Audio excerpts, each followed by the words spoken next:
14th episode opens on Mo and a huge horse-riding army galloping towards a construction site, covering their tracks as they go. They reach the water pipeline now running through the land, taking it apart and moving it elsewhere. They also hijack the crane on the construction site, moving the pipes around and sinking them all into the lake. This is a protest. Meanwhile, on the ranch, everyone is in the bunkhouse laughing, reminiscing, and having a good time. Thankfully, Travis has to head back to Texas, taking Jimmy and Emily with him. Teeter runs out and asks Travis for a job, and he tells her to ask Jimmy what it's like working for him. Despite Jimmy's warnings, she tells him she'll be in Texas in a week. Rip, Beth, and Carter return to the house, where Beth shows Rip a little ranch she's found in Dillon for them to move to. Still, she doesn't explain to him what their plan is for the Dutton ranch just yet. The next morning, Beth gets a call that shakes her. It's the funeral home, telling her that John's body is ready for them. She doesn't want a full funeral service, just the family, the cowboys, and Lionel Perry. In the bunkhouse, the cowboys tell Rip what their new plans are, with Rip giving them their final paychecks. Together, they then dig John Dutton's grave. Casey makes his offer to Rainwater in his car. Thomas Rainwater checks in with Mo about the pipe-moving operation the night before. Clearly, his goal is to try and get some public attention on the matter, rather than it being ignored. They pull up to Monica and Casey's house, where the family meets them on the porch. Casey then explains his proposition. They can't afford the inheritance tax, and Rainwater can't afford to buy it. So he offers the ranch at a price of $1.25 per acre under two conditions: that Casey keeps the East Camp and that the Yellowstone ranch can never be developed on or sold again. Rainwater agrees, promising Casey he'll take care of the ranch for both their ancestors. Together, they make a blood pact, cementing the deal. It's the Dutton prophecy. Back at the ranch, Lloyd and Rip sit and contemplate the future. Rip offers Lloyd a room when they get their future home, but Lloyd wants to stay working in the Yellowstone Park, one way or another. Jamie is at home, working on his speech in which he'll publicly address the foul play in John Dutton's death, spinning it to free him from any guilt or wrongdoing. The Duttons also get dressed and ready for John's funeral. Finally, the time comes. Everyone is waiting at the stables where John's casket sits. Beth cries at the sight of him. Taking a moment, she talks to him and explains she's done her best to keep the ranch by selling it to Rainwater, telling him, "We won."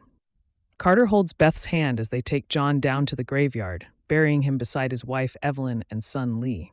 Before they put him into the ground, she also whispers to him, "I will avenge you." Everyone says their goodbyes, with Rainwater vowing he will protect the land for him.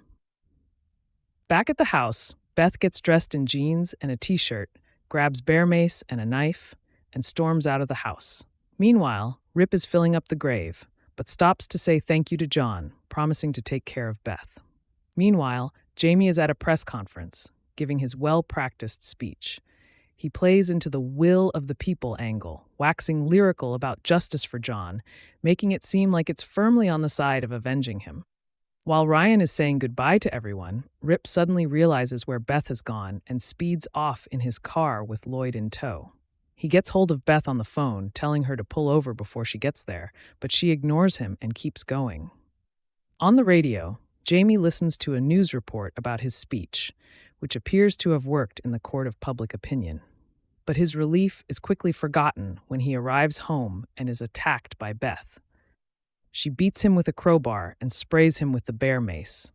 He gets the upper hand, tripping her to the ground and punching her in the face. She gets back up, and the two continue to brawl.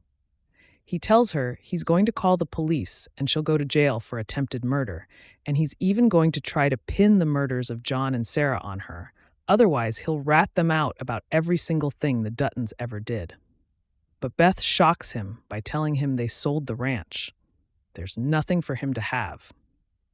When he hears this, he's stunned. Everything he's ever worked for was all for nothing. Furious, he kicks her in the face again, but she stabs him in the foot, and the two wrestle over the knife until he gets the best of her. He wraps his hands around her throat and begins choking her to death. Thankfully, she's saved by Rip, who pulls him off her. With Rip holding him back, Beth takes the knife and plunges it into Jamie's stomach, killing him. Casey and Rainwater are reviewing their contract, and Rainwater points out a clause specifying that nobody can ever build on the property. Finally, the Yellowstone is protected. Overcome with emotion, Casey walks outside and cries. He throws his livestock commissioner badge into the wilderness, free at last. He looks out into the fields and sees his wolf digging into the ground to make a home. Mo explains to him and Monica that it's not real, but rather Casey's vision that they're all able to share now. At Jamie's house, the police and ambulance have arrived to tend to Beth and investigate the scene. It's all part of Beth's grand plan. As she spins it, she went to confront Jamie about not attending John's funeral, and he attacked her. She shares her version of events with Detective Dylan, who already believes Jamie had something to do with it.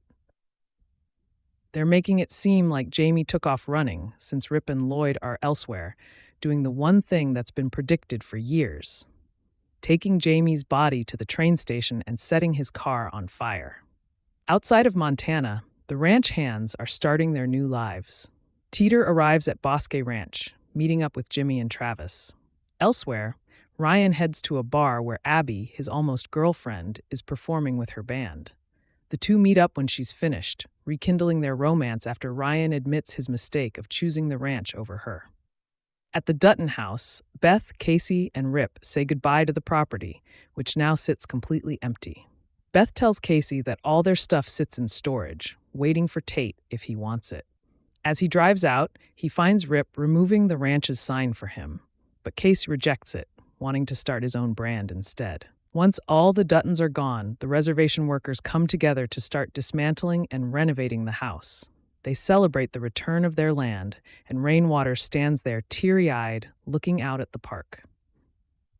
Mo spies some kids knocking down the gravestones in the Duttons' burial ground. He yells at them, insisting that the Duttons protected the land, and fixes the gravestones himself out of respect. Then, a familiar voice returns. Elsa Dutton talks over images of the park, recounting the Dutton prophecy and how her father agreed 141 years ago that the land would be returned to the people after 7 generations.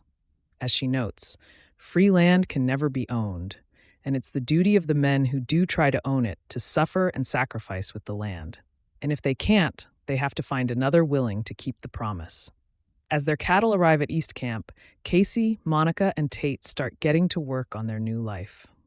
Beth is doing the same, watching Rip and Carter wrangle their own cows at their brand new home. She tells Rip there's a bar in town and there are no tourists. It's the perfect place. Yellowstone ends with Rip saddling Beth a horse so they can go for a ride.